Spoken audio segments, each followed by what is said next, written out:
Okay, so, when we think of eating things, putting things in our body, we look at the food and we're very careful. We want to make sure food doesn't contain bad things that might hurt us. But sometimes we overlook the packaging that food comes in.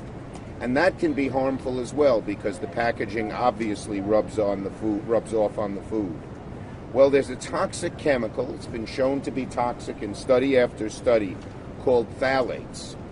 And they exist in the packaging of a slew of different products. And what do you got here, Angela? What's all that stuff? A little prop.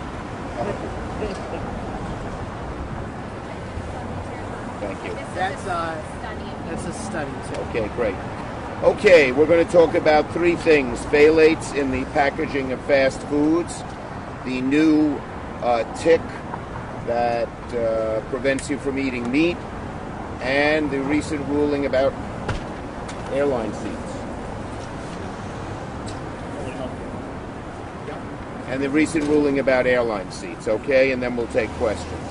Okay, so, when we think of eating things, putting things in our body, we look at the food and we're very careful. We want to make sure food doesn't contain bad things that might hurt us. But sometimes we overlook the packaging that food comes in. And that can be harmful as well because the packaging obviously rubs off on the food. Well, there's a toxic chemical, it's been shown to be toxic in study after study, called phthalates. And they exist in the packaging of a slew of different products in the fast food industry. And in some cases, these phthalates have been banned, but not in packaging, rather in food. So, we have to do something about these phthalates. We're talking about these things, the wraps, from our burgers, our French fries, our tacos, you name it. These are the kinds of things that have these phthalates in them.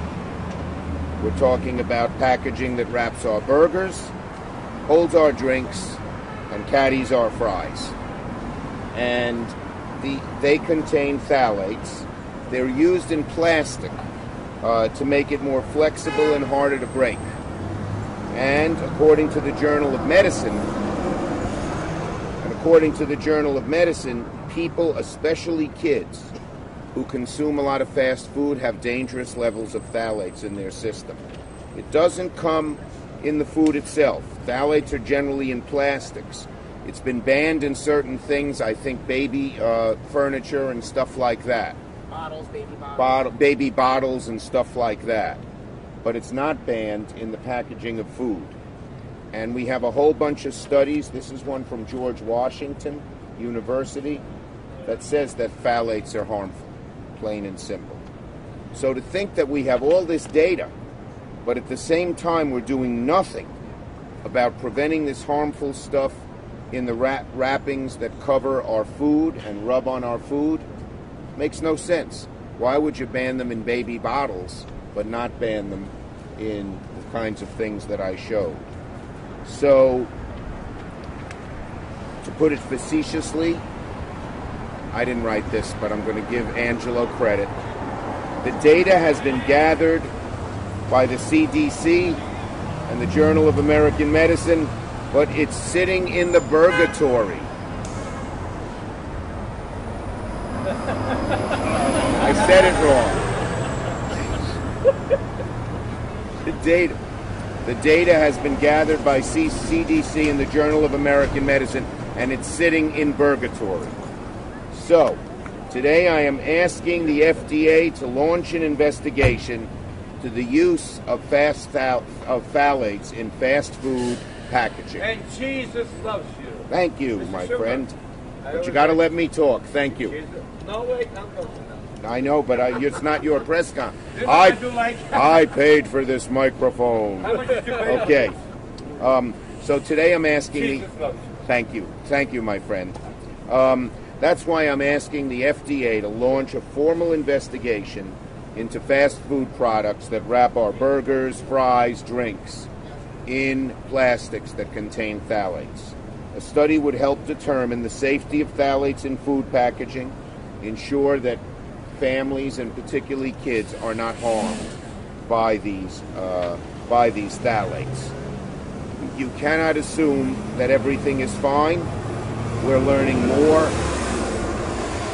We're learning more and more and more about harmful things in our food that yields illnesses and other things like that. So we have to do this. And this study I showed from GW is not the only one. A study in the Journal of American Medicine, Pediatrics, found a link between preterm birth defects and phthalates in the mother. A study in 2013 from NYU found high level of phthalates and an increased resistance to insulin. It's quite a night tonight. Yeah. Everyone's rocking and rolling. Third hand is never exciting. Okay. And a study from GW found that people who regularly consume fast food have higher phthalates in their body than others. And we know phthalates are harmful. There's no question about that. The question is, when they're in the wrappers and the plastic and the cups, does it get into the food and hurt us? Okay? As I said, it's been banned in baby bottles and furniture and things like that. Now, those who consumed less fast food had less level of phthalates in their bloodstream. So this is serious. The European Union has restricted the use of 4 types of phthalates in all consumer products, including food. So the U.S., we're behind. We got to do something. So the FDA has to look at this ASAP. They can do quick and easy studies, and then if they find phthalates harmful, they have the power to ban them in the packaging. Okay? All right, second. Well, one of the great areas of almost mystery to medicine are tick-borne diseases. We all know that Lyme disease is a scourge. Just last night I met a woman who had it for years and years before it was diagnosed, and now, of course, that it's so deep in her system, it's hard to relieve. And all of a sudden, we've not only heard of Lyme disease, but of this new tick-borne illness that doesn't allow you to eat meat.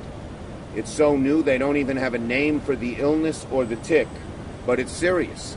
The tick is called the Lone Star tick. We don't have a name for the disease, but the tick that bites you and then makes you unable to eat meats because they make you ill is called the Lone Star tick.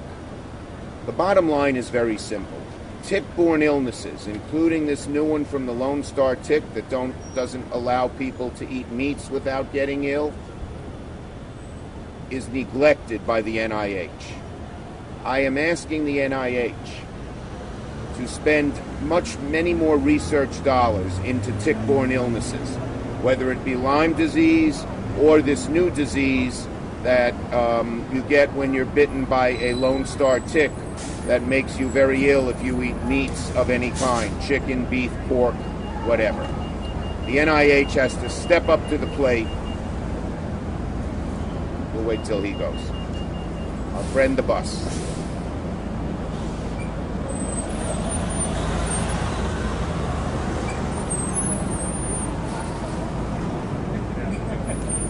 Well, he's a very careful bus driver. He did not go through the yellow light.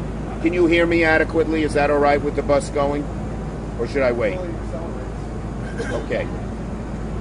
So the bottom line is the NIH has...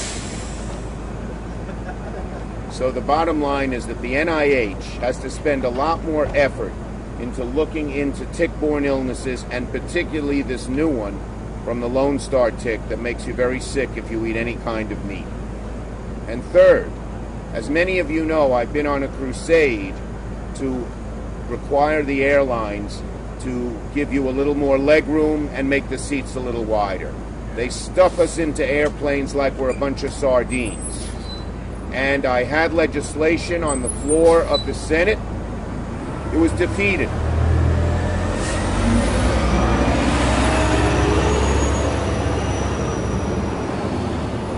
I had legislation on the floor of the Senate to require the airlines to give you a little more leg room and a little more width in the seat. It was defeated. But now we have new evidence because nice to meet you. Now we have new evidence that actually being so cramped in the airplanes is also a safety hazard, not just inconvenience. We should go back and do these indoors. This is your day, It's a beautiful night. Imagine if it were raining.